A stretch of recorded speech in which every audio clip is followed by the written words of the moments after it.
says boldly. Webinar is now streaming live on Facebook. What we do is we click here. We don't trust technology, people. That's why you have to watch this, because I'm a bit of a Luddite with a computer science degree. So I'm a failure as a Luddite, but I don't trust this tech.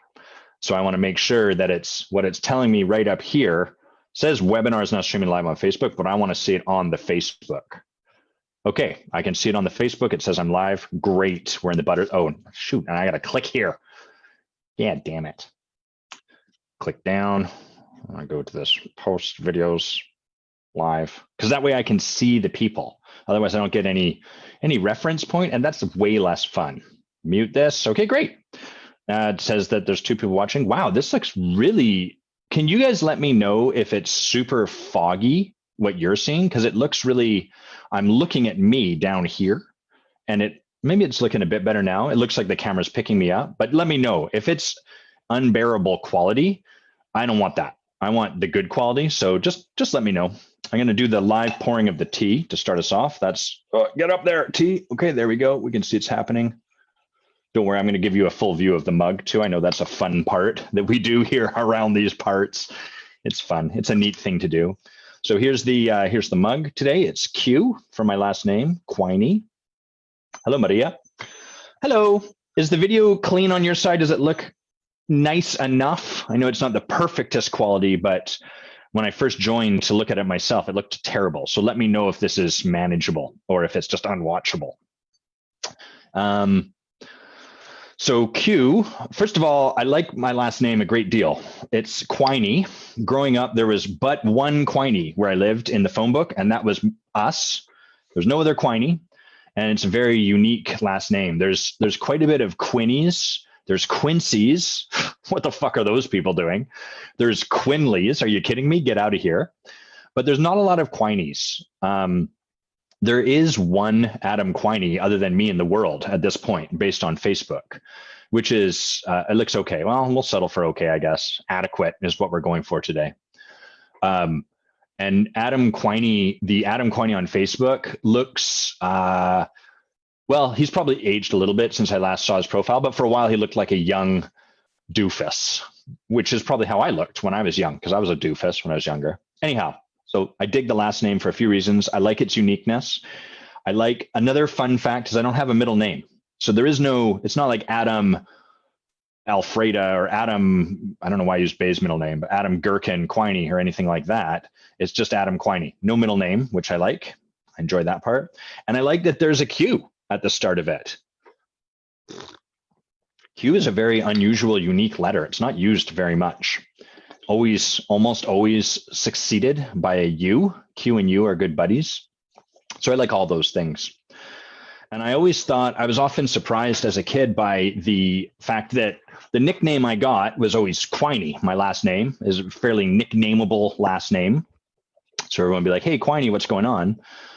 Or, I mean, they wouldn't always say what's going on. Sometimes it'd be like, hey, Quiney, what's up? Or, hey, Quiney, how are you doing today? Or, hey, Quiney, did you do your homework? So there's a variety of things they'd say after, hey, Quiney, not always just what's going on. That's important, just so you know it. You know, people had more than one set thing that they would say to me.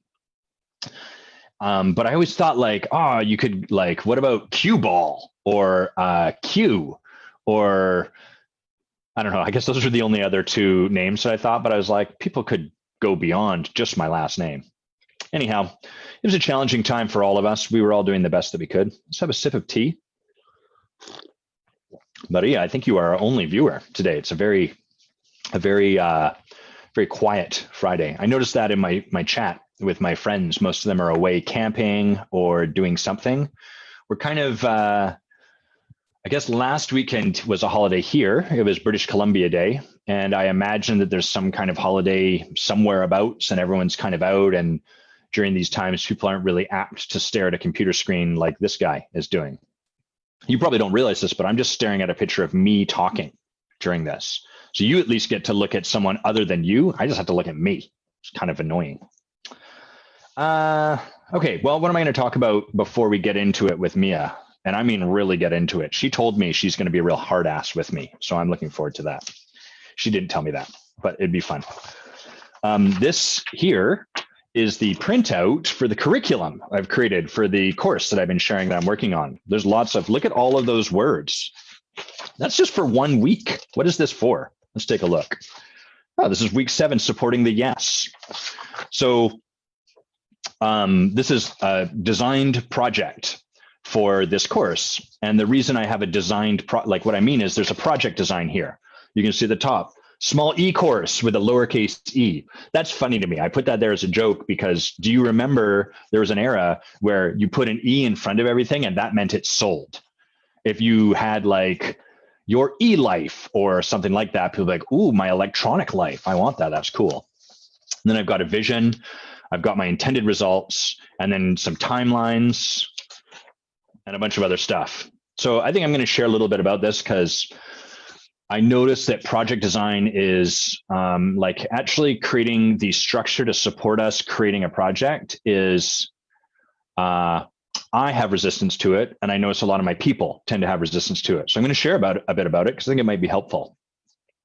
So the first thing, the forced, would be the fourth and the first together combined into one super thing. The forced thing. Now I'm just having fun. There's only 2 people watching. Fuck the rest of the world. We're having fun. Here's the vision. I create a course that makes a difference for people and allows them to connect, be in relationship, and work with me at a lower level of commitment. That's important to me because often I work with people at quite a high level of commitment, but I don't want to preclude people. What I really care about is meeting people where they're at and giving them some way to step into a commitment into their lives. And so this is part of the vision I have for this is that it creates a new way where I can partner with people and support them. I can also support people in one-off conversations, but I really believe commitment is the juice. Commitment is the thing that has us not just get a bit of insight and then go back to life as normal. It's the thing that has us go through the hard parts. So lower level of commitment. This course gives people an opportunity to broaden themselves, their range, and what they are creating as coaches. This is a gift back to the coaching community, supporting coaches to create thriving coaching practices rather than toiling away and wondering why things aren't working. Through this course, I get to connect with more people, make a difference for more people, have a broader impact, and leave more people inspired about their own possibility. And added bonus, this course creates a stepping stone for people to walk into the next level of commitment with me. As a result, my practice, the intensive, the forge, all grow as well through the medium of this course. Hey, Leo. Hey, Chrissy. Chrissy, long time no see. I don't think I've seen you in at least a couple months. I've thought about you often. It's nice to see you. I'm just going through a bit of project design right now as a starting point, which you guys can tell me, but that may be the most boring thing to watch someone do live ever. We'll find out. So that's the vision. I don't tend to create visions. I tend to be like, what's the point of a vision? I already know what I'm going to do. Let's get to the doing it so I can be done doing. That's kind of how I operate. I'm like, oh, it's going to be a drag doing this. So let's get that over with. And then why would I spend even more time getting inspired by a vision? That's just going to delay doing the crappy thing, which is self-fulfilling. Because then I'm going to do this thing without any vision for what's possible. And guess what tends to happen as you do things without any vision for what's possible? They feel crappy and like you're just doing work. So whenever I'm designing a project, I often get supported by my coach and put a lot of attention on the vision. Is this a compelling vision for me? That is a powerful reason for me to take on this course for me. The intended results are like, what am I actually committed to creating? How do I know when I've achieved this? So the objective is a simple, low cost, low commitment course that can run 3 times a year. And the measure of success for this project is that I launch a course on October 14th. So that's our launch date. We have a minimum of 5 people in the course. The cost is $1,000. We have 3 video calls as part of it and 10 recorded videos, 1 each week. So that is the measure by which I've achieved success in this project.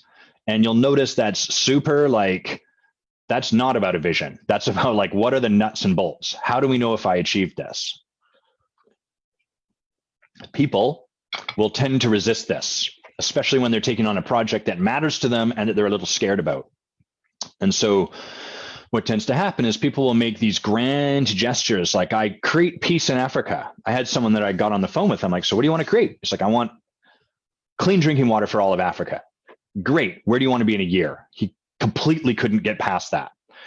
And that's partly because if you create a clear like metric of success like this, now you're going to be confronted by whether or not you're actually achieving it, whether you're actually moving forward, and all of what you make that mean.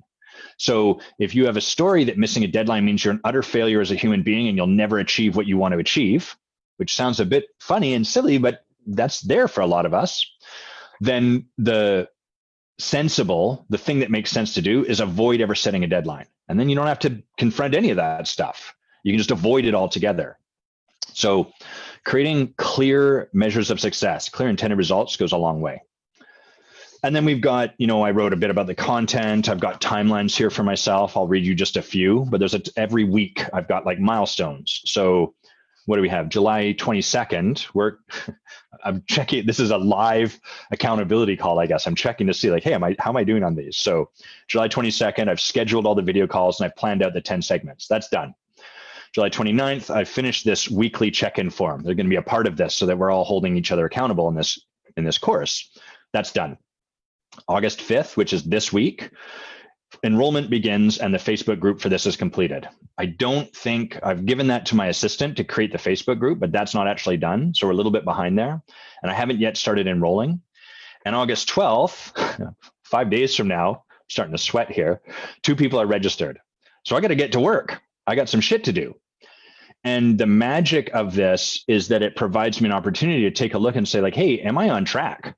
I've got a measure of success that I said I'm committed to. I've got a vision that I want to make happen. How am I doing along the way? Am I moving towards what I want, or am I actually am I diluting myself? So there's some work for me to take on. I'm going to read just a few bits from what I've put together here, because I think there's lots of good content and I want to share a little bit with you, kind of like a teaser, and because I think it's useful.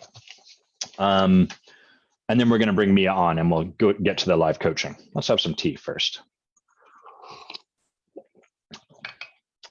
The way we're going to start our first video call, we're going to greetings, get to know each other. And then the very first thing that we're going to do is we're going to distinguish, hey, how's this going to go? We all already know what's predictable for ourselves. What's predictable tomorrow is what happened yesterday. The weather tomorrow is a lot like the weather yesterday. How you're going to show up in a course is going to be a function of how you tend to show up in the rest of your life. And so we collectively as a group on this video call are going to get clear, hey, what's predictable? How is it likely to go? And is that how you want it to go? If what is predictable is what you want, great, you don't have to do very much. But for most of us, there's a result we want outside of what's predictable. And so it's really helpful and powerful for us all to get clear, hey, what is predictable for me? How about you? What about this person? And then what would support you when that shows up? Rather than I'll give an example. Oftentimes at the start of something like this, we'll be in a question that's like, what will you do when you want to quit? And most people's answer is, I'm not going to fucking quit. And sometimes you can see a vein burst out of their forehead at this point in the conversation. If not here, don't worry, that vein is coming later. So I'm not going to quit. Great. Those are the people that get blindsided and quit almost without fail. And the reason is that where they're coming from is often, not always, but often the story is like, I've quit in the past. I want this so bad. I absolutely refuse to quit this time. So there's like a kind of a white knuckling through things. And the truth is like, well, have you quit in the past? Great. That's what's predictable here. And so when you feel like quitting, when that gets driven up, what's going to support you to have something go differently? This is one of the very first places as a coach or a leader we can really support people, is by rather than kind of humoring them in believing that this time, unlike every other time, things will be different. Instead, we can be in the conversation of what if things totally are the same, and how are we going to have them go different after they've gone the same? That's where change can actually happen. That's where we can really create something different. And so that's what we're doing in this first call. And then we're going to talk a little bit about the check-in, the weekly group questions, stuff like that, and finish by teaching acknowledgement, which is a really important skill and something I think everyone benefits from knowing. And if I could only give coaches one skill, it would be the ability to see the beauty over on the other side of the table and acknowledge someone for it, to speak it to them. Okay. So that's part of it. I think I'm going to read a little bit more and then we're going to shift. We have very few people watching today, so that's quite all right. I can be a little more indulgent. I think that's what that means. Does that mean I can be more indulgent, or does that just mean that I I annoy the few people that are watching and they move on? Hey, Rachel, I'm just going over the project design massive document I've got for this e-course. And then in doing so, I realized live in the moment that I'm behind on a milestone. So I guess this is a good way to be accountable for a project. I should just do this every week. Okay, so here's the other thing that I'm going to read from this section. Oh yeah, that and okay, great. So the first is the foundation for this, which is one, this work doesn't work if you don't take action. So a lot of people get into, they hire a coach, they get into a conversation with a leader or something like that. And that's all they do. They just stay in a conversation rather than take the action that's going to force them to confront what they are avoiding in their life. So for example, if there's a point where someone has to make an invitation to someone, would you like a coaching conversation with me? They can keep coming to their coach and saying, I'm really scared to do that and I keep avoiding it. How do I not avoid it? And you can have these conversations where you look at it through the lens of like your existential kink, or how were you raised, or what does this mean? And all of that might be helpful to a point, but there's also a point where what has to happen is you do the thing, you take the action.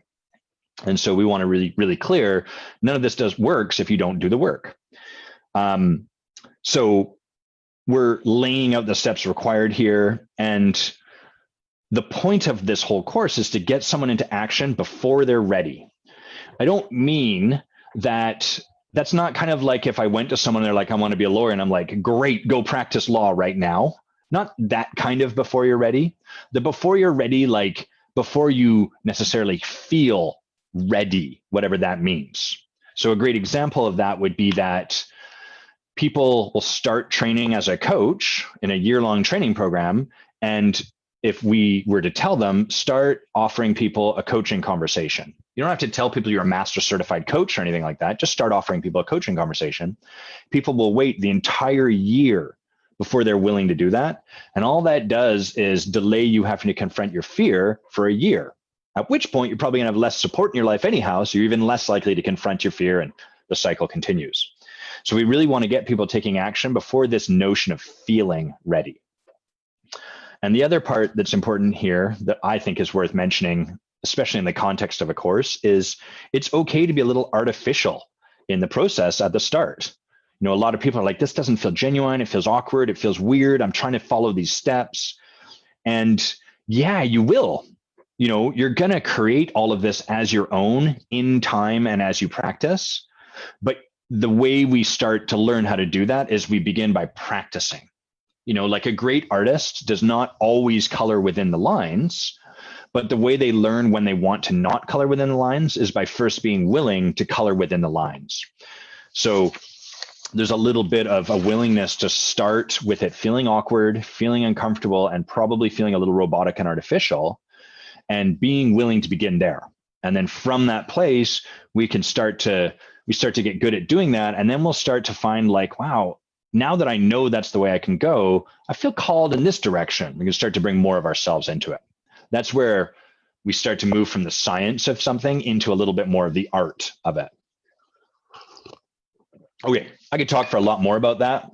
And I'm sure that it would keep me at 3 people watching this video. So,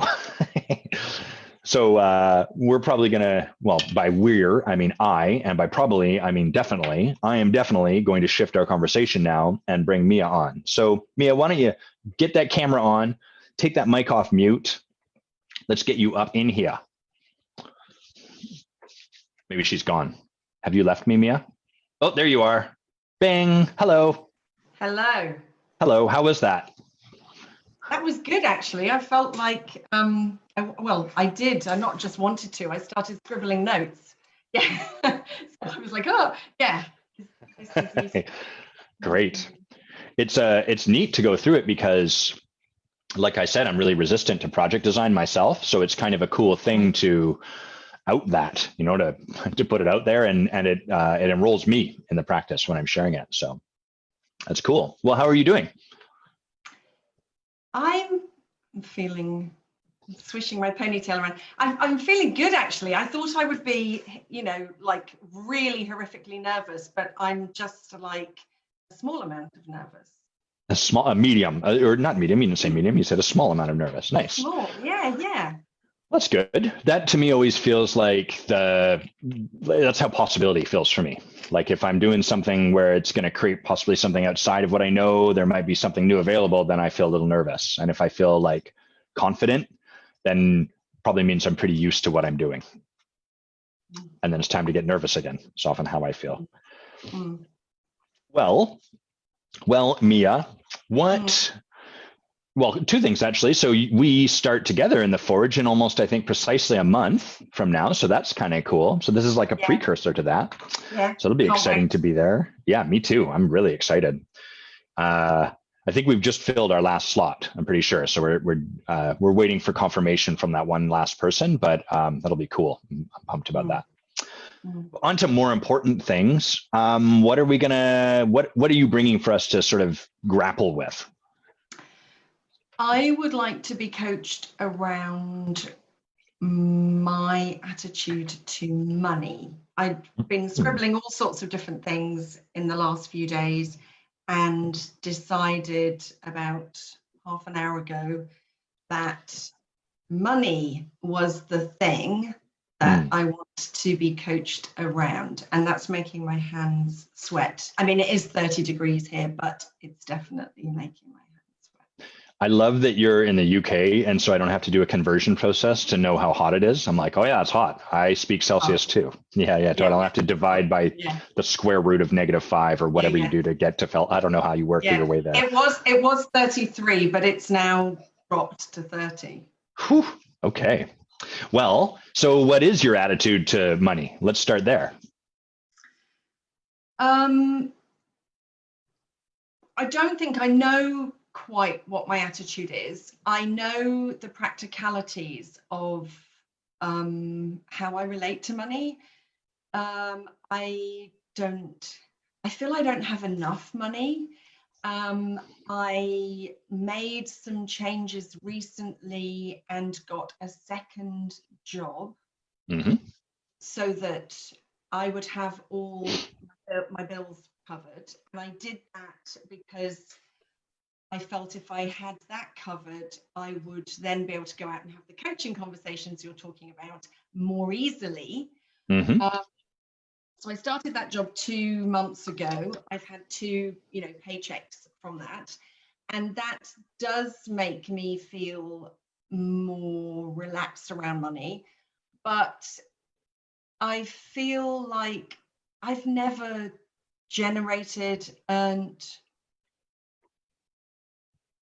earned a lot of money. And I don't know why, because I think I'm clever. I think I'm creative. I think I'm capable. I think lots of positive things about myself. And yet it just feels like that's something that other people have. I'm feeling nervous now. I feel like that's something that is not for me and not in this lifetime. So, well, let me kind of calibrate us, because I realized we just dived in. So where do you want to be at the end of this call? I'm just going to open my blind a little bit more.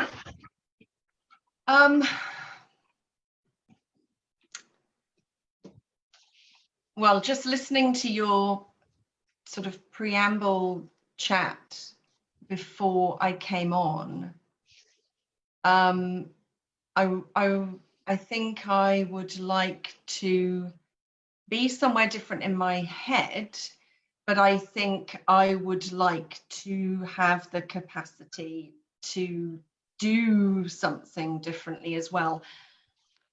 And I am I am doing things differently because I started for 20 years. I've worked part-time in order to be around my children, who are now 20, and well, the eldest is 20 and the youngest is 17 and a half. So I now feel I can, can take on more work, and I'm not compromising my parenting. So I have made changes. I have taken action, and I'm loving what it's bringing me. But yeah, I would like to be able to act differently so that I make more money somehow. Got it. And so I heard kind of a couple things. Like on the one hand, you said like I am doing things differently, and then on the other hand, you want to do different things. So I just want to check, like, is there, if we were able to rearrange your relationship to money, are there certain things you imagine you might start doing, or like places where you're like, oh, because of this thing's happening and I want something other than this thing that's happening? Or can you just repeat the distinction that you heard again to me? The distinction into you. I will repeat it into you. So is there, you said that you want to do things differently or do different things, whatever. Yeah. I'm just checking, like, are there actions you want to be taking that you're not currently, and you believe it's because of the story about money, or what is it that you'd like to have go differently? Okay, it's both of those. The action that I would like to take to create money, and is that I would like to be going up to people and saying, hey, do you want to have a coaching conversation with me? And I want to get to the bit where I'm saying, and this is what what you will pay, or whatever the expression would be, this would be your investment. I want to be able to do that action. And because I'm not doing that action, and I want to be able to do that action. The action being, can you just succinctly make that clear for me? Inviting people to have coaching conversations with me, which would be the first part of the act, and then assuming they liked it and loved it, then I would be inviting them to have a longer term coaching relationship with me of some sort. Got it. Okay. And so, yeah, go ahead. And so that's the action that I want to take, to see what happens, because I'm not doing it. And the things that I believe or think or want that money will bring me, if I have more money in my life, is more space and like physical space, and more capacity to be spontaneous and do fun things. Okay. Rather than having to kind of like, if I do something spontaneous and fun, then I'm going to pay for it later, maybe because I don't have the money, or I need to, right. Yeah. Okay. And so we've got, on the one hand, you've mentioned like inviting people to have like coaching conversations with you. Is that right? Mm-hmm. And then, and on the other hand, there's, which may be related, or I'm not totally clear yet, like just the relationship the current relationship you have with money. And so how are those two related, or are they related? I think the relationship is that I think money is for other people and not so much for me. So I earn enough to obviously pay my bills. I kind of know that it's okay for me to earn enough to pay my bills. But even now you're saying that, it's like I could get to the point where I'm able to act and act out the action of asking somebody to, I'm just going to shorthand it, pay me for coaching. Okay, so I could do that action. But I can, if I imagine that, I kind of imagine myself asking for small amounts of money. And so I think it's something to do with, like, I mean, saying self-worth sounds really kind of a bit corny, and I believe I have good. Can I pause you? You're doing fine. You're doing totally fine. I just noticed like we're in that part where it's almost like you're trying to figure yourself out, which is a risky place for us to be. And kind of just like, you don't have to do that. So I'm going to invite you almost to let go of needing to understand why you're doing a thing. I'll support you in that inquiry, just so that you can then have the gift kind of fully being client in this conversation without having to like get into your own head and how do I, pull this apart. So Thanks. What I want to check on is it sounds kind of like, one, you're not inviting people into a coaching conversation with you. And then in addition to that, you're not proposing to them, but it doesn't sound like there's much of an opportunity to, because you're not inviting them into a coaching conversation. So we can have that, we can look at your relationship to money. I'm happy to do that. I just want to make sure, is the thing like, oh, I really want to get into conversations with people and invite them into coaching conversation? Or is it like, I really want to just get clear on the relationship I currently have with my money and start to create a shift there? Because I don't know that, we don't know yet what's in the way of you inviting people to a coaching conversation. I'm hearing you say it might be because then you have to propose, but who knows, right? We haven't really gone too deep into that. So I just want to make sure that we're going down the path that you want to go down. I think the not getting into coaching conversations is the place that I don't want to talk to you about. So it is the thing that I need to talk to you about. Okay, so that's the place to look. And then maybe it's kind of like, who knows, right? Maybe in exploring that, it's like, oh, it is all about money. It's just what's our primary thrust. Does that make sense? It does. Because it might open up a conversation about money, but it might be something else entirely, in which case, the money thing doesn't get addressed. So I'm just making clear for both of us, what's the primary thrust that we're driving towards? Is it like, I want to open up money? But so it sounds like there's something in the way of me inviting people into a coaching conversation. And that's what I'd like to really move beyond. Is that right? Okay, cool. So tell me, what are the stories in your head? What's the conversation about doing that when you imagine that? When you were talking beforehand about training, and when I was on my training course before Christmas, we started in September, they said you need to go out and start inviting people into coaching conversations. And we all thought this was ridiculous because we didn't know enough about coaching.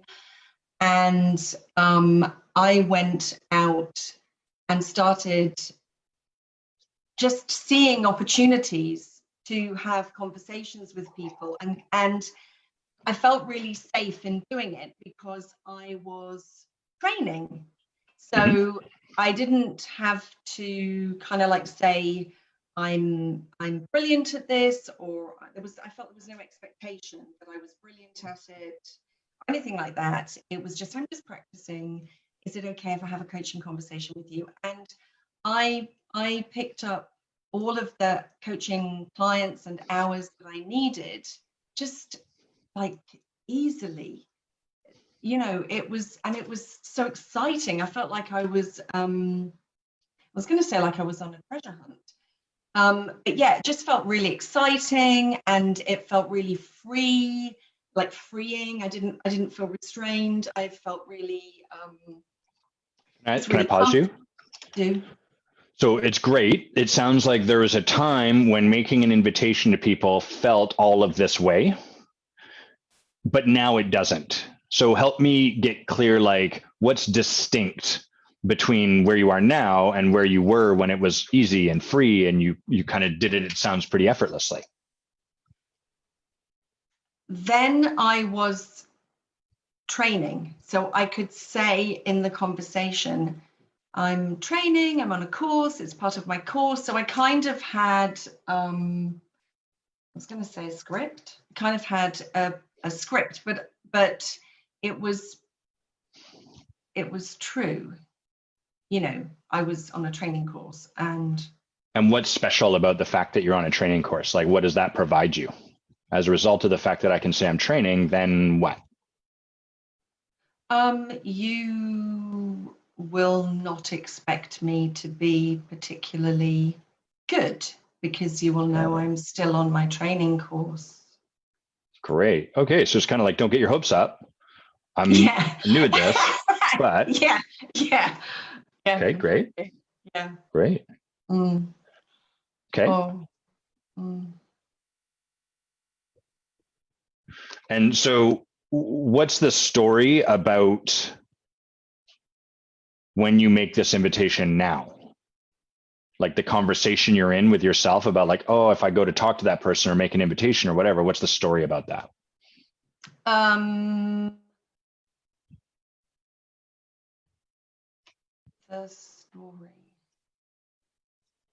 The story is that they are going to have higher expectations of me.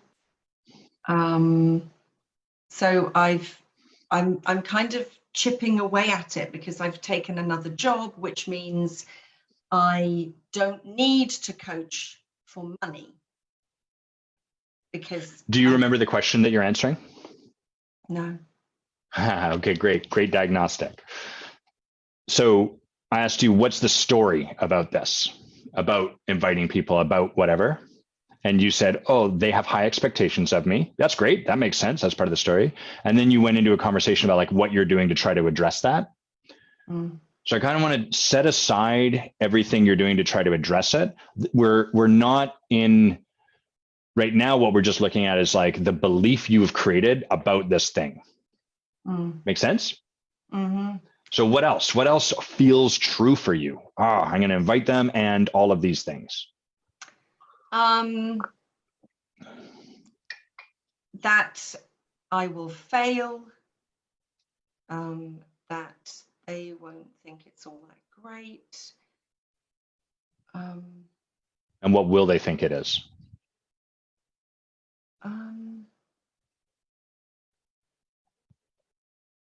Sort of, they won't really be able to put their finger on it. They won't really be it. They will feel different. They will feel differently and they will probably be different. But it will be odd because it will just be a conversation. So they won't, it's not like they're buying a chair. If they were buying a chair, they would have a chair and it would be a solid thing. So I think I have a story about it. Which is? That it's not a real thing. Okay.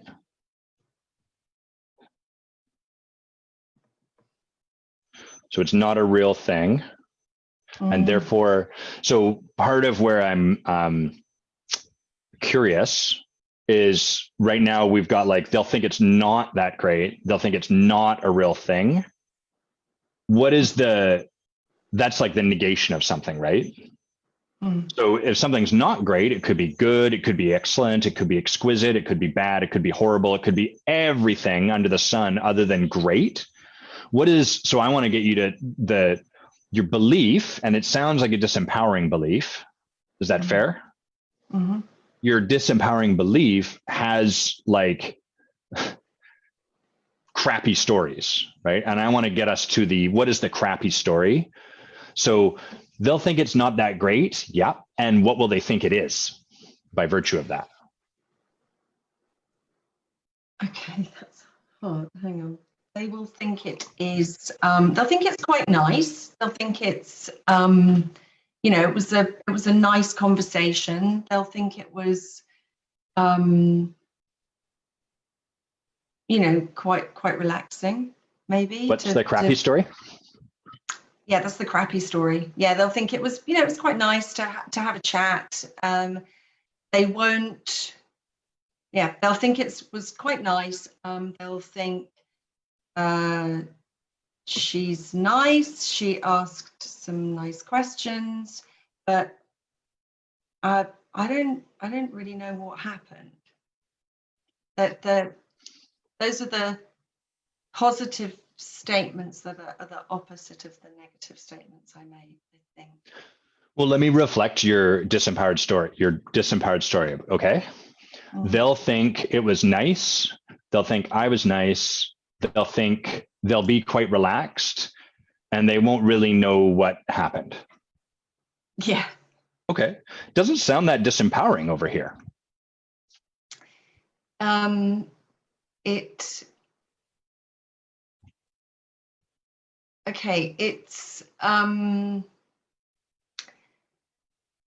It feels disempowering here because, oh, hang on, just not going to cry.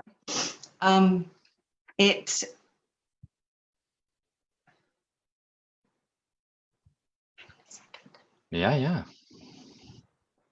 It's okay to cry too.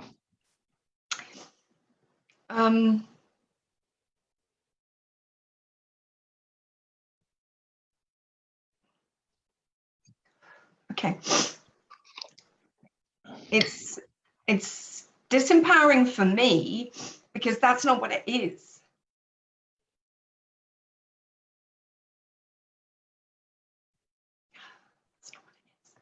That's not what it is. What is it?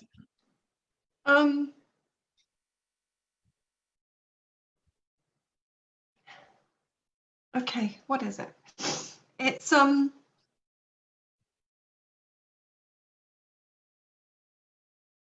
kind of, hang on a second, Adam. Sure. Take all the time you need. Well, it's kind of what's happening now. It's the ability for one person, the coach, to listen, for me to listen and focus all my attention on that person. And with them, work with them, with what they have and who they are, to, I want to say, rise them up, like it's elevation. It's elevation. That's what I see. Okay. I don't know what I'm talking about, Adam. I hope you're following this. I'm really not. Well, I think that's a good metric for us, that you're kind of in an experience right now of like there's emotion there for you, but you don't really know what you're talking about. Yeah.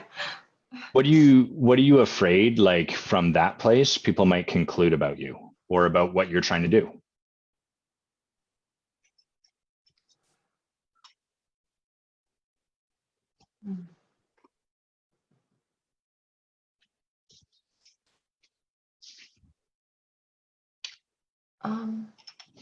I'm a bit odd. Okay. I think I'm a bit weird, maybe.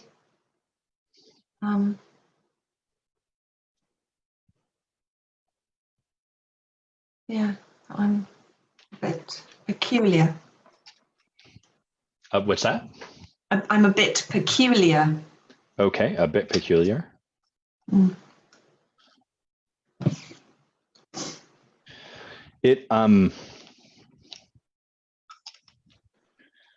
So I'm going to speak to everyone first. Is that all right? Please. Cool. So for everyone that's watching or listening, it's worth checking in, like, what's your experience currently in this conversation as an observer? And when I check in with myself, I'm a little bit confused. And it kind of feels a little bit like we're dancing around something, but not actually going to the heart of it. And, that could be for many, many reasons. That's not like Mia should just go to the heart of this.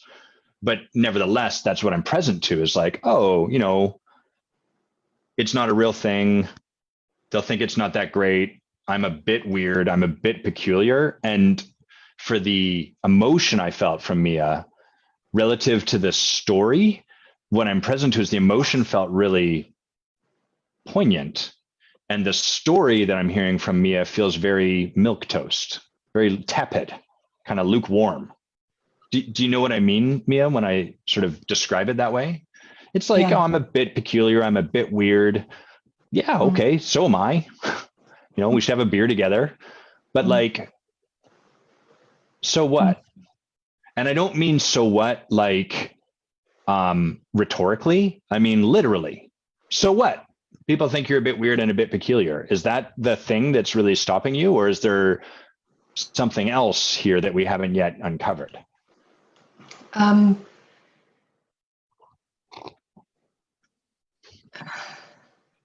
I feel quite calm now because because I feel like no, it isn't that weird, and I'm not that weird, and I don't know where that emotion came from. Um, What's the question you're currently answering, Mia?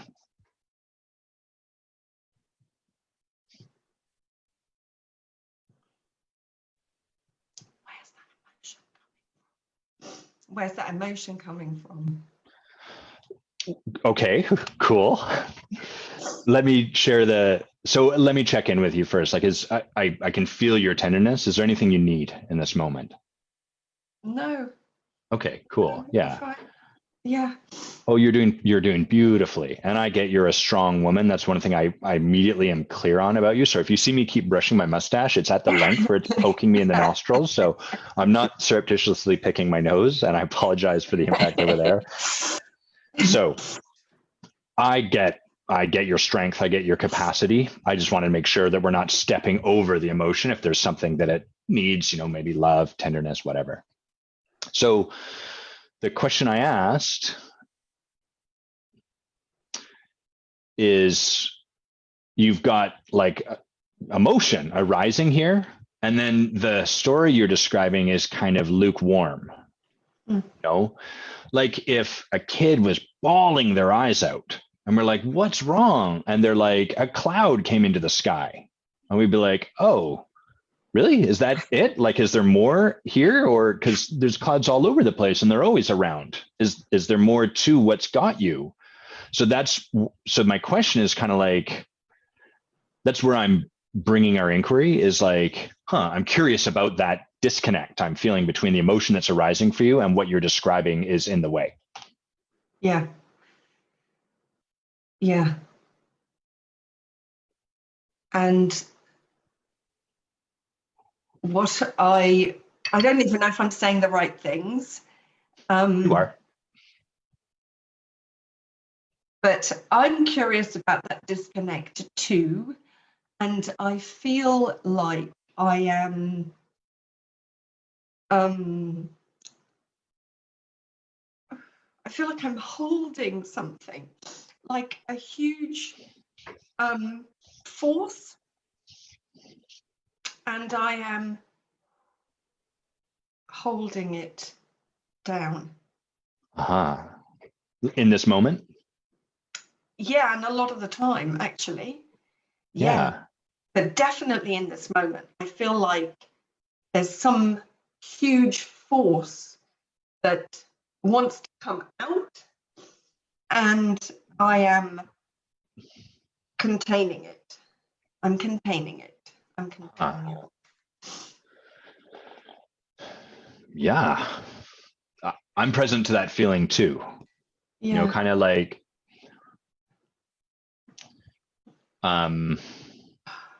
well, first of all, if your internal dialogue is like, I'm a bit weird, I'm a bit peculiar, like that's way nicer than my internal dialogue. So bless you if that's how it sounds inside. Mine is like nasty. Like, you're lazy, you Yeah. suck, you're fucking stupid, Adam, you're an addict, you're, like all of that stuff. It's fierce. And my seeing of you And my experience of you is ferocious. Like, I don't mean I'm ferocious in seeing you. It's like when I see you, Mia, I'm really present to like strength and ferocity and like determination and willingness to do what it takes. And so all that feels pretty consistent with what you're describing, like feeling like you're kind of holding something together in. Yeah. I want to say that I'm holding myself back, is what I want to say. Thanks for sharing And that. I have all that other stuff, you know. I do sometimes think I'm lazy and I don't know how to gauge where I am, like in relation to other people. But I feel I'm holding myself back. And if I let go or I take the lid off, I don't know what will happen. I mean, it might just be like a tiny trickle, and it might have felt like it was going to be this, you know, maybe that's why I'm holding it back. We're on risky territory now, right? Because we're starting to get into like why, right? You're doing totally fine. I just want to distinguish that for both of us. Like, oh, maybe why? What we know is that you're holding some stuff back in this moment. I want to make sure you're talking about like, it sounds, and check my feed, but it sounds like you're distinguishing. I'm doing that everywhere, including this moment. Is that right? Okay, great. So we can use this moment kind of like a microcosm for like everywhere else. Oh, what is above is below. You know, what happens out there happens in here. So what do you think has you holding back in this moment? Not why, just what is it that you think would have you hold back?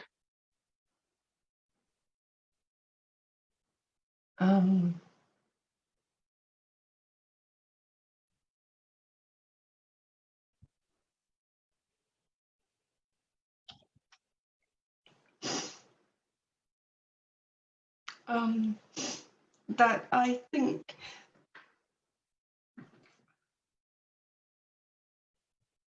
think I'm all these great things, and I would find I'm not.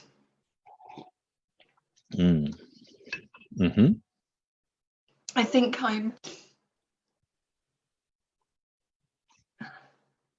it would be my thoughts that would hold me back.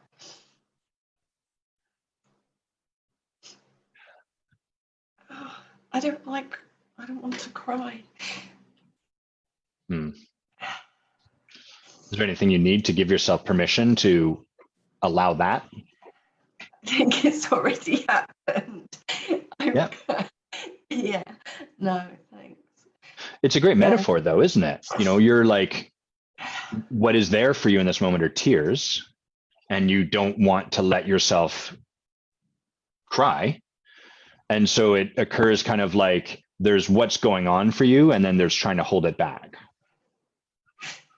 Yeah. How's that? What's the experience of doing that like? Like in this moment, having a desire to cry, or what's there are tears, and not wanting that. What's the experience that leaves you in? The physical experience is like being strangled. Like my throat is constricting. My throat's constricting, and I feel tense. Yeah, I feel tense, and I feel like I'm constricting. Yeah. Got it. Yeah. Is that a familiar feeling for you? Yeah. Yeah. I think, yeah. You think? Well, I mean, I don't go around like feeling this intense every second of every day. But I notice like the feeling that is not this feeling, like the other feeling, is this sort of feeling of like intense passion. Like when I don't hold back, just like really excited energy. I remember you sent me an email from that place. That was like kind of our first introduction to each other, I think. Yeah. Like responded to something I'd sent out and said like, hey, and then sent me a really long email, right? Yeah. Yeah. So I'm going to lay some breadcrumbs for people listening, watching.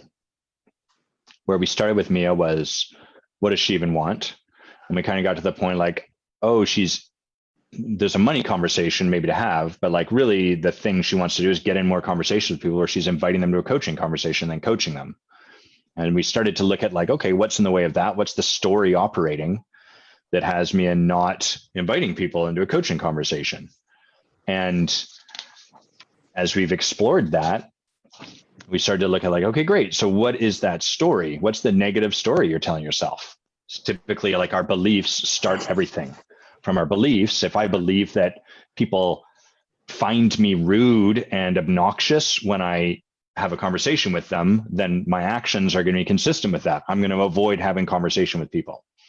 So that's why we're looking at the beliefs. What is the current set of beliefs that Mia has around inviting people to a coaching conversation? And as we've looked at that, they've been a bit disconnected with her actions. Like the beliefs she's have, it kind of makes sense, but they're very lukewarm. There's not a lot of, oh, that's the thing in the way, really? And so it's kind of like in trying to figure out the thing in the way, we've come up against a new thing that's in the way. So then we have to like go to that, like, oh, great, there's a new thing in the way. Let's move that out of the way. So kind of before we can really get clear on what would move Mia forward in her coaching practice, we first have to look at like, hey, what has you holding yourself back? Because until Mia can fully just express and distinguish, this is the shitty story I'm telling myself, we can't really work with it. If you're trying to work with someone and they're like, here's the problem, and they only give you half of the problem, or in a conversation like this, they only give themselves half of the problem, or like a euphemized version of the problem, you can't really construct a solution that addresses the full thing because you're only working with half the picture. So that's where we're at with Mia in this conversation. It's like, great, the thing that's in the way, there's a thing in the way of getting clear on what's in the way. So we've kind of moved back one step and now we're looking at that. So does that make sense to you, Mia, in terms of where we're at? Yeah. Got it. So what do you think there is for us to do at this point in the conversation? Notice, everyone, I'm giving the reins back to her.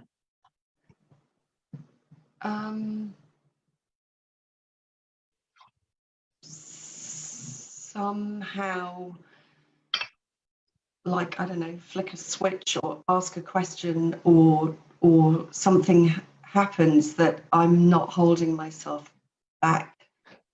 I want to say as much. It's like I'm always just like it's a little, just so we open it just a little bit. I feel like in those American films, you see somebody does something to like a fire hydrant or something in the street and a lot of water comes out. Yeah. That's what I feel I'm holding back, like an enormous pressure.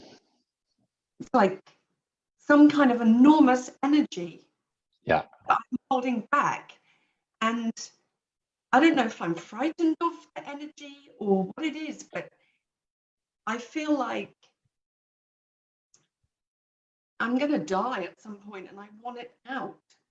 I want it to come out. I don't have like a fatal illness or anything. I just will die.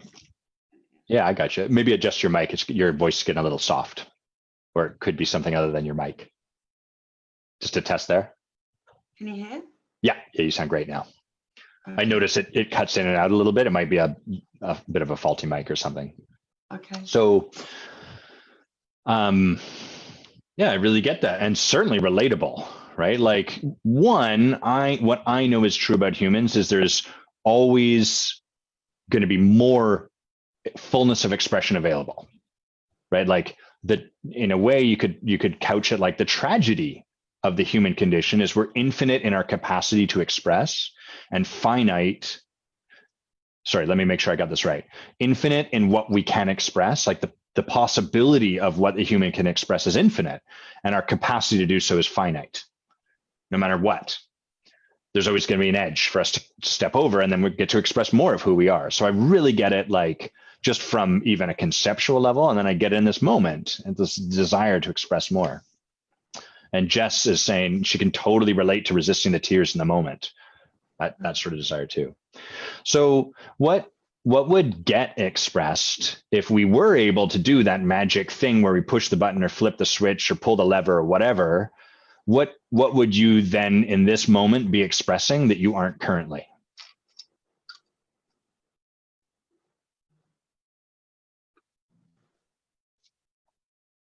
I want to say things that feel like they sound like stupid and arrogant. What things? I want to say, well, actually, it's something I've heard you say a lot, but my brilliance, because I think I'm brilliant, and my capacity to do stuff. I feel very capable, and I think if I let go more or let more of that stuff out, I would do more. I don't know if that makes sense. Well, kind of. Like I'll reflect what you said, which is if I held back less, I would do more. The exact words were like, oh, if I was holding back less, I feel like my capacity, I would do more. Yeah, I feel like I would be like tearing through stuff. Yeah, totally. We'd have more of it on the table. Yeah, and it feels like everything would move more quickly. Sure. I tell you what it would be like, Adam. I would be the man in Limitless, the film Limitless. Okay. That's what would happen. Do you know that film? Mm-hmm. Bradley Cooper. Bradley Cooper. I would be Bradley Cooper in Limitless. Right. Okay. Cool. So there's some real possibility available if you were to take this on, it sounds like. Is that right? Mm-hmm.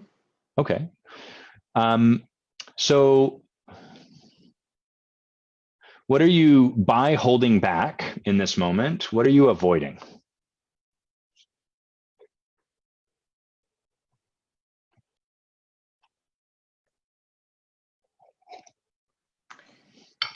I'm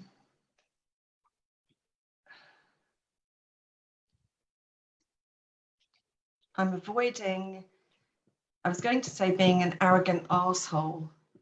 Okay. And I'm avoiding having a different opinion to somebody else.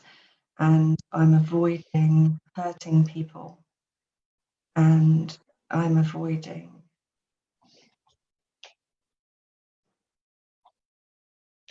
living the life that I want to lead. Feel the emotion on that. Is it all right? Like, does that need anything? No. Okay, great. That's, yeah, you bet. That sounds like a consequence rather than the thing you're intending to avoid. Okay. Like I'm imagining you're not like, oh, in this moment, I'm really going to hold myself in check so that I get to avoid living the life I really want to live.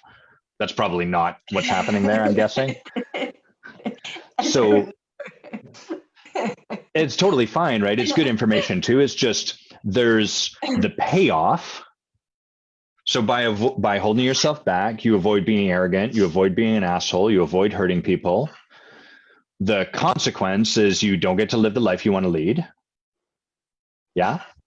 Okay. Yeah. What are their payoffs in this moment? I'm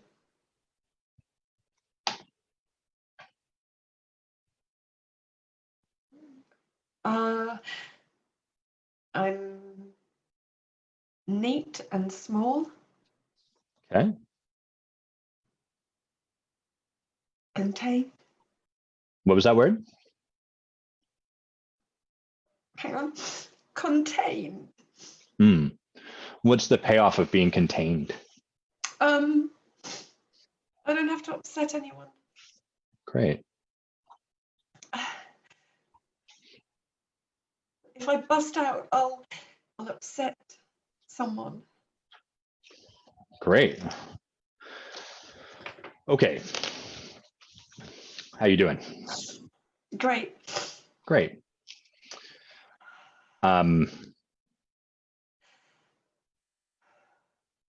You all right if I speak to other people momentarily?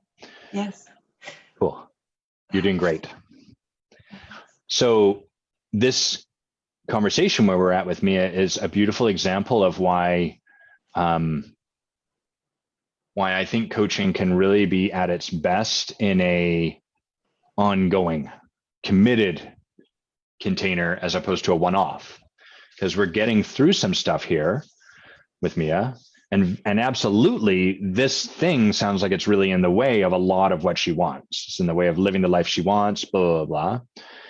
And we'll create some stuff for her to start to work through here. But remember, we kind of like, here's the thing she wants, here's the thing in the way of that, and then here's the thing in the way of that. And then we have to address what's in the way. For Mia to create all of what she wants, there's probably going to be more conversations where she starts to move this out of the way, and then she can just speak her story about herself fully without holding it back. Great. Now we can go to like, okay, let's start to address that story and move that out of the way. Then we can get her into action. And it's also why the fantasy of the silver bullet, one pill, just take it and I'm done it's spurious. It's not real, because this is the conversation very much for me and I to be having. And you can tell because that's the conversation we're having, right? And trying to step over it, it's always going to pull us back. So me and I could go into a conversation about money and be like, what's the story about money? And it's probably going to be more of that lukewarm milk toast kind of thing. So we have to address this. You can't step over the steps. The way coaching gets you there sooner is by having you really get clear on the step in front of you and then be there, even though you don't want to. So obviously, we're not going to resolve all of this today. Alas, Mia, I don't have the pill that Bradley Cooper took that makes you old really quickly, but super smart. But you said by holding back, you avoid being arrogant, an asshole, hurting people.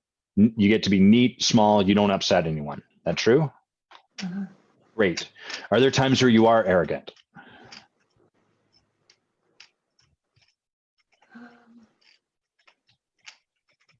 I don't know if other people think I'm arrogant. I don't think I'm not asking them. Okay, I know. I don't think I'm arrogant. Okay, great. That seems pretty arrogant to me. How about being an asshole? I can definitely be an asshole. Yeah. Nice. To yourself, if not to other people? Yeah, all around. Yeah. Great. I'd go back to the joke I made, but like, I love it. I'll share this anecdote, which was for a while, when I was writing my first book, I was interviewing the smartest people in the room. So I'd ask someone who's the smartest person you know, I'd interview them, and then I'd just spiderweb out that way. And one of the things that was a theme was arrogance. Brilliance, the quality of brilliance tends to breed a degree of arrogance. When you have more brilliance than most of the people in the room, doesn't make you better. There's just a natural degree of arrogance born out of that.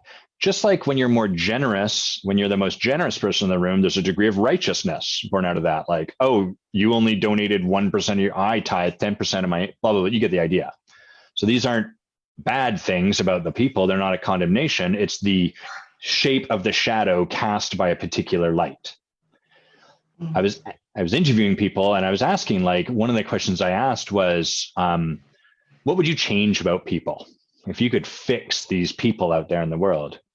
And one person, his answer was, I just wouldn't change anything about anyone. I think people are totally fine exactly where they are, and they're perfect, and I don't hold that against them, and I see the best in everyone. Which sounds on the face like, oh, wow, great, you've attained Jesushood. But really, where I was left was like, wow, how fucking arrogant is that? To believe, to like fool yourself into believing there's nothing at all you would change about anyone. That like you unlike everyone else, have this capacity to not like not get triggered by anyone, to not blah blah blah blah. Can you see like there is a degree of arrogance in believing that we could somehow be unaffected by our own ego? My story is not the best one, but can you see what I'm kind of talking about? Yeah, I can. Yeah. I can. Yeah. It was great when you said it because it really made me laugh. Yeah. Good. Well, that's good too. We want you laughing. Yeah. Can you see my arrogance? Are you present to that over here? The Yes. capacity for it. Yes. Great. I'm doing this. Sorry. I'm talking to people about what we're doing. It's kind of arrogant, right? You would want me to answer. I thought you were talking to me. Your mic's cutting in and out a little bit. Say that again. Sorry, I answered because I thought you were talking to me. Maybe just let it sit because it's interesting. When it jostles it, say something now. Let's just make sure we've got it. Can you hear me? Yeah, there we go. So yeah, you can see with me though, yes? And it sounds like you're answering. You can also see it a little bit with yourself now that I've said that. Mm. Great. What's one of the ways that your arrogance can manifest? I think I'm right a lot. Great. I think that, I say everyone is, allowed their own opinion, but I like my opinion better. Right. Everyone's allowed their own opinion, you fucking stupid people. Yeah, but you're allowed that opinion. Yeah, I don't say that out loud. I just say, everyone is allowed their own opinion. Yes. So, and you do a lot of work to hide that. Would that be fair? Mm-hmm. Uh-huh. Yeah, I don't use that language. I say that I am holding myself back. Yeah. I say that I am being mindful of other people's feelings. I say stuff like that. I don't say whatever you just said. What I want to just make sure we're on the same page with is it sounds like there is a story, a fear, a conversation about your own arrogance or about wanting to be anything but arrogant. And then you simultaneously can kind of see your own capacity for it to be arrogant at times, and that you actively do things to not let that out into the world. Either hide it, believe you're entitled to your own opinion, even though you're wrong, stupid, but you'd never say that. So that's a way of like holding it back, hiding it back. Yeah. Yeah. I actually didn't think I was arrogant until I came into this conversation with you. It's not a word I would ever have used about myself, but I completely agree and believe that the thing you said about the shape of the shadow, right. And so I want to pull us back to so I just wanted to, I'm kind of laying some planks. I'm intentionally cutting you off so that we don't digress too much. So I just wanted to make sure you can sort of see some arrogance now, sounds like. Mm-hmm. And if not that, you could see your fear about being that thing. Would that be fair? That one, 100%. Yeah. Perfect. And from your fear about being that thing, you do a bunch of stuff so that that thing doesn't come true. Fair? 100%. Great. Yeah. This is what we're all actively doing is like, I'm afraid I might be this thing, and being this thing is the wrongest thing in the world. So I have to then do all of this stuff to ensure that never comes out. Mm-hmm. Have you felt some of my arrogance in this conversation? No. Okay, cool. Dodge that bullet. I imagine some of the people listening might have at times, like, oh, Adam's talking over her, or he's like cutting her off, or he's interrupting the conversation. And even if it's not the way it's landing on you, like I do a lot of work to try to be responsible for it, but I also, part of what being responsible for something requires is a willingness to accept that sometimes it's going to show up and we're not going to see it. Are there times when being arrogant could be helpful? Yes. Great. Name one of them. like just now, like you just did in the coaching, if that is arrogance, but I don't think it is arrogance, but to take command and take control of something because that's your job. Great. And to do that thing because that's your job. That's your Great. role. Yeah, like what about when there is some decision required and a bunch of people all have different opinions about what needs to happen, but it's like an important decision. It needs to be made right now. Would it serve to be like, I'm right, we're doing this, if you're the leader? Yeah, it would serve to say, I've heard, I mean, I would say it differently, but yes, I'm not going to split hairs with you. Yes. Yeah. Yes. Yeah. So there are times when it might occur as arrogant, but there's actually a benefit to doing that. Loads of situations. Great. So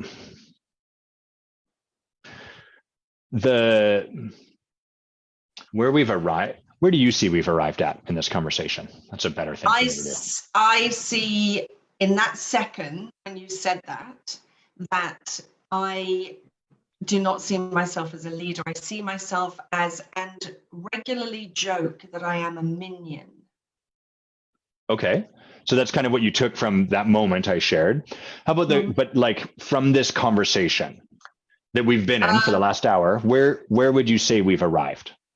Or where have you arrived? A lot's happened and I've been in it. Yeah.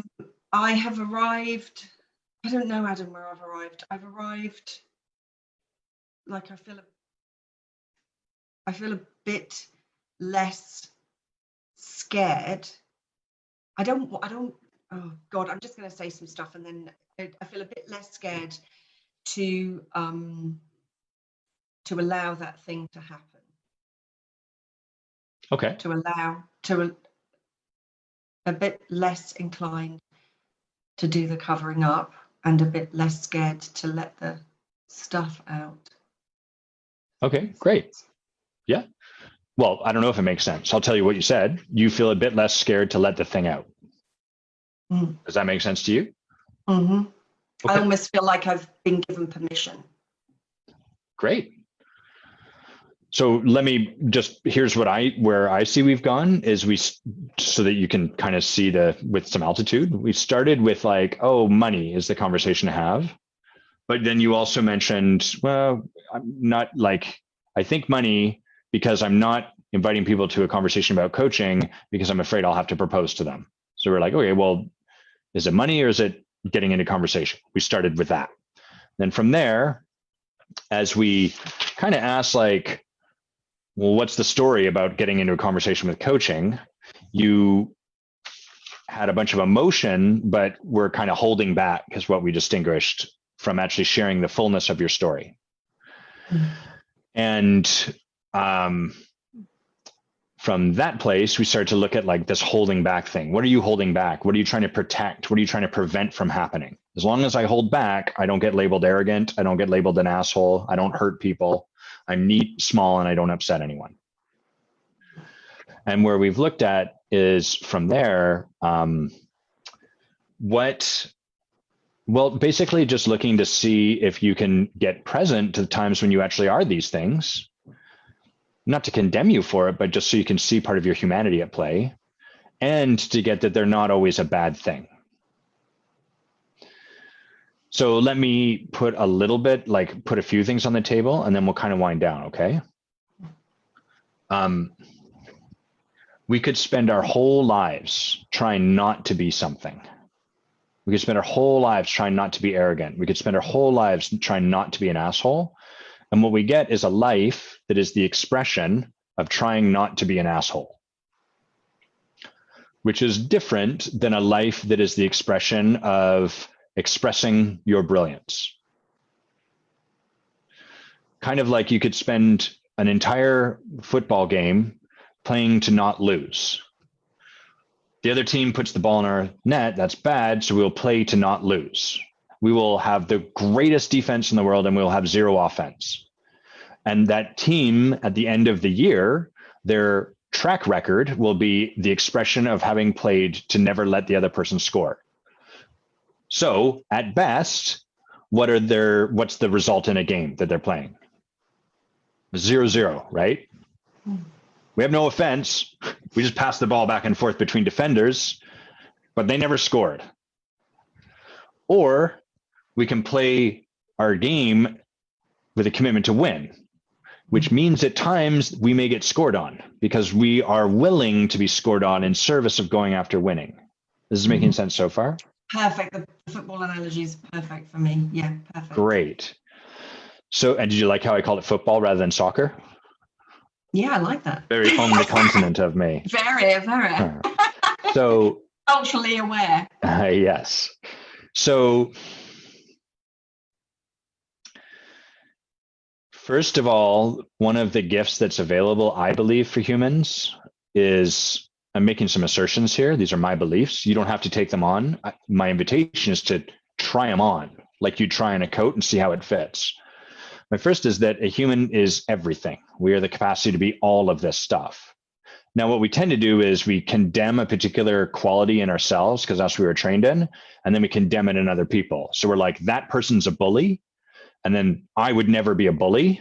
Well, guess what? You are, because that is a part of the human capacity to be expressed. You can spend your whole life trying not to be a bully, and what that's going to do is have you unable to see the times when inadvertently you are. The thing we are most committed to never being is the thing we become. Does this make sense? Great. What does that mean when you are the most committed to not being arrogant?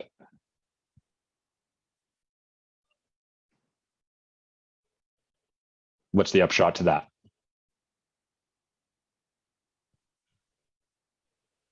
You'll become. The question is making my head skip. It's okay. Let me give it to you really simply because it's not meant to be complicated. It felt like a double negative and I couldn't get it. Yeah. Let me walk you through it. The thing we're most committed to avoiding or never being is the thing we become. So if you are most committed to not being arrogant, what will you become? Probably arrogant. Yeah, right? Okay. So you could spend time trying to avoid that, or you could put your commitment on something else, like I want to be fully expressed, or I want to share my brilliance and be a clearing for other people to share their brilliance. So that's what I would invite you to take on as a practice here is, one, to notice when you're avoiding or preventing or trying to protect against being a certain thing. And the things that you might want to write down are arrogant, asshole, upsetting.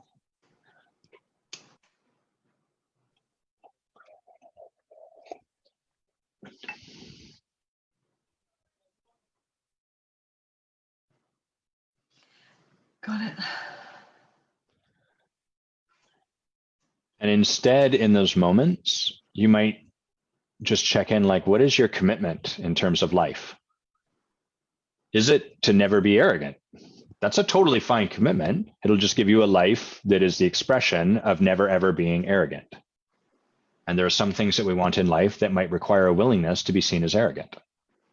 Just like if you want to score 10 goals in football, you might have to be willing to have the other team score 3 or 4 or 5 or whatever, even 9, doesn't matter. Yeah, thank you for the football. That really helps. Yeah, great. So notice, are you able to write these down? Mm-hmm.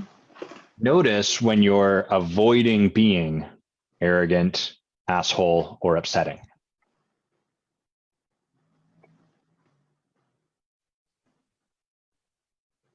Mm-hmm. The game is not to then be like, great, I'm going to be an asshole, because then you get a life that is the expression of being an asshole. That's not that good either, right? Yeah. So it's more, what is it you're really committed to for yourself? So maybe it's full expression. Yeah, I love that. Yeah, great. Yeah. I love it. So just check in with yourself in those moments, like, okay, maybe that requires a willingness to be an asshole, but it's not that that is my commitment. Yeah. How you doing? Amazing. Good. Yeah, you feel like you've released some stuff. Let a bit go. The last practice I would invite you to take on is to be willing to sit down and really get clear, like, what is this, the shitty story I have about inviting people to a coaching conversation with me? And you can write it down. They're going to think ... And then anytime you get like, it's not real. Yeah, but what will they think? Like, my conversations are like, they're going to think I'm a pathetic loser. They're going to think I'm a wanker. They're going to think I have no skill. They're going to think, even in this moment, like the conversation in my head is, oh, I'm doing too much telling in this conversation. I'm telling you too much. I'm not asking enough questions. I've interrupted you a couple times, so I'm rude. People are going to think that about me. And there's a couple times I asked questions where I asked a question, then another question. So I like stacked questions. Oh, I ask questions in a stacked way that's confusing. So I'm hard to follow too. I'm all over the map. So because I can distinguish that story, then I can choose not to react to it. That's the strength in getting really clear. Oh, this is the bullshit story I'm telling myself. Mm-hmm. So sit down and practice not holding back on that story. Like, your job's not to be responsible or transformed or generous to everyone. It's like, what is the bullshit story, the shitty story I'm telling myself that these people think? Would you be up to do that? 100%. Right on. Then we can work on it in the Forge, bring it in. But before we can work on something, we have to, it's kind of like, yeah, we got to really be willing to fully look at the thing before we can do anything about it. If we're trying to do this and then like, I think it's got like a that, it's like, okay, well, we can make a solution that's kind of trying to work with that. It's going to be kind of clanky. Not going to give us what we want, right? Yeah. I want you to know you're in good company. It's really common for people to struggle to define the problem for a variety of reasons. The first one is that we'd rather put our attention on the solution. The second one, because then it feels like we're moving forward. The second reason is that looking at the problem is painful. It requires, like, if you break your arm and your bone's sticking out, to fix it, you got to look at this gross bone sticking out of your arm, and that's gross. So we're like, I don't want to look at that. I'll just design a cast over here. That's not going to work, right? The third reason is that it's scary to look at the problem. And when we have a way of dealing with a problem of running away or numbing ourselves or whatever, it makes it so we don't have to really confront the problem and look at it. But it also means we get, car alarm's going off. It also means, close that we don't get to really get fully present to it and then address the solution completely. And so I really acknowledge you for your courage and your willingness to slow down here, Mia, to really like be with all of that and let yourself sit in it, including the emotions that get driven up. Yeah. Anything that you want to say to be complete today? No, just thank you. You're welcome. Thank you. I really, I want to acknowledge you. May I do that? Yeah. So I really acknowledge you for your brilliance, and that coupled with the challenge of being either arrogant or revealed to be stupid. It's like a double-edged sword. That's the almost every particular light kind of casts two similar but different shadows. They're like opposite ends of the spectrum.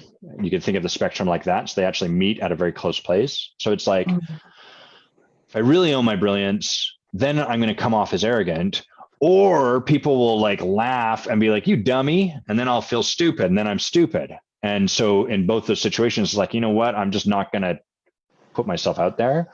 So I really acknowledge the brilliance that I'm present to being reflected in the duality of that challenge.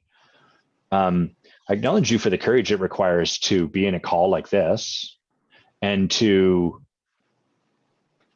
just like let yourself feel what you're feeling. You know, one of the first ways we avoid being with what is so is our emotions. And so we run upstairs, hang out here where there's a lot of brilliant thoughts. We don't have to be with the emotions. And so I want you to know you're really practicing right here, right now, in this moment. You've been practicing. And I acknowledge you for your tenderness too. You know, you're a strong woman, and I really get your dedication and commitment to do what needs to be done. And then I acknowledge the other part, like the yang to your yin, the feminine side. Like, you know, there's a real delicate flower that is part of who you are as well. And it's really beautiful for you to allow that feeling body to exist simultaneously with the brilliant mind on top of your shoulders. Thank you. You're welcome.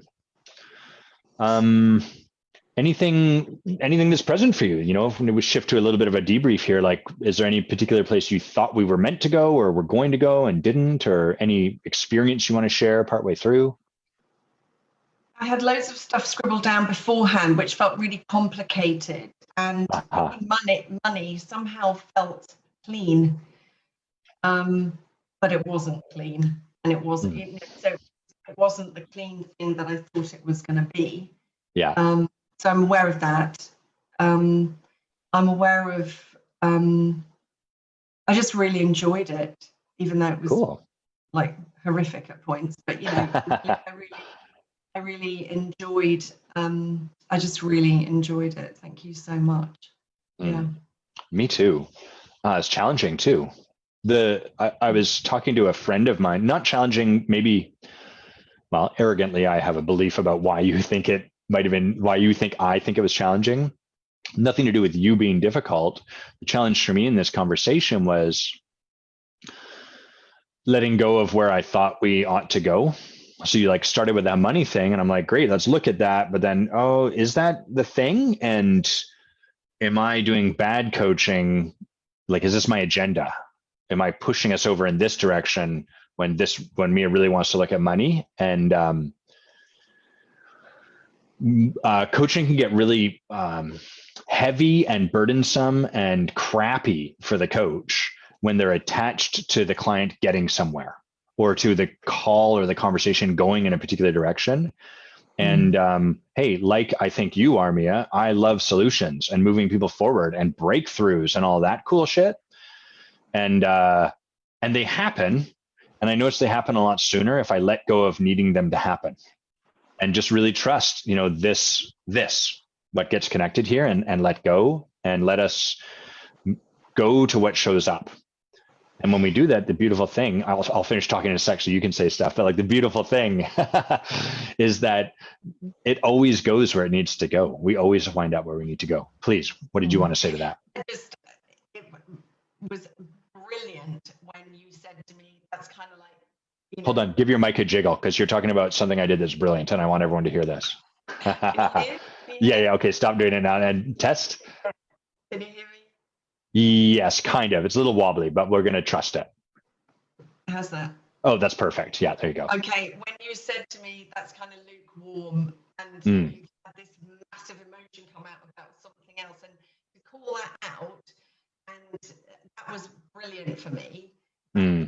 That really kind of made a difference in the conversation.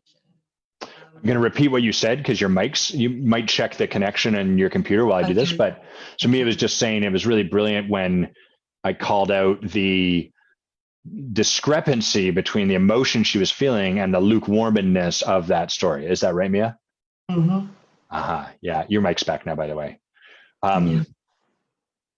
Yeah, that was edgy to do it. And I think these are one of the things that can be, this is why we need our own coaches, and it really serves coaches to get trained, because in that moment, a couple of things were happening in my head. One was, am I needing my client to show up different than she is? Like, was I like, is it just that I need her to share this story more crappy?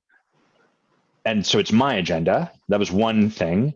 Second was like, am I just not asking the right questions? Are we not digging enough? And then the third was like, I'm just going to surrender all that stuff and like, let's just say what I'm feeling, which is like, this doesn't seem that bad, which ironically then brought up a ton of emotion. And then like, oh, okay, we have a disjoint. So to get to the point where we can trust what's showing up requires a lot of getting feedback and being supported by other coaches and leaders and trained so that we can kind of start to pull through our own ego, derailing the conversation and really trusting what's showing up and trusting the client. That's what I was doing in that moment. Like, does this seem that way to you? So yeah, that did feel like a shift for both of us. Like, oh, okay, cool. This is probably the thing for us to work with. Yeah. Jess jokingly says the goal isn't Jesus dumb. It is for me, Jess. I just know at this point, sometimes I know I'll never achieve it, but my ego is still like, yeah, but you should try, Adam. Leo says, beautiful work, Mia. Loved the vulnerability. So thanks for showing that side of yourself. And thank you for the great coaching call, Adam. Thank you, Leo. Love you. And Jess says, thanks, Adam and Mia, for sharing with us. Great work. So beautiful work, Mia. Where do people find you if they want to talk to you or get to know more about you or have you give them a coaching conversation? I'm on Facebook, Mia Kielty Bande. Is it Bande? I always thought it was Bande or something cool like that. No, it's not Bande. It's Bande, Bande. Mia Kielty Bande. Cool. You're on the Facebooks. Great. And you're in the Forge this year, right? So everyone that's watched and are like, ooh, I like her, or I don't know how I feel about that. Well, you're going to get to be in some deep work with her. So that's really exciting for both of us, I think. Cool. Thanks everyone for joining us. Big thanks to Leo, Jess, and Rachel and Maria for piping in, and Chrissy as well. Always nice to hear voices other than ours. It's cool to just know that there's people out there that we're in connection with. So I really appreciate that from everyone. And I usually like to do a plug at the end. What am I going to plug? I believe, like I said at the top of this, that the Forge is now sold out. So if that was something you were thinking about, perhaps next year will be your year, and don't sleep on it next time, or do, and that's fine as well. And like I mentioned at the beginning of this call, the course I've been putting together starts in 2 months' time. It's $1,000. It's 10 weeks. It's going to be a lot of cool engagement, and I think that there's some real beautiful value there. So if you're wanting to create whatever transformation, maybe from some of what you saw with Mia today or whatever else it might look like, and get better at enrolling people into your practice, whether it's coaching or something else, reach out, send me an email at adam@adamquiney.com or send me a Facebook message, and we can talk about it. It's going to be cool. Okay. Thank you, everyone. Love you. And we'll talk to you next weekend.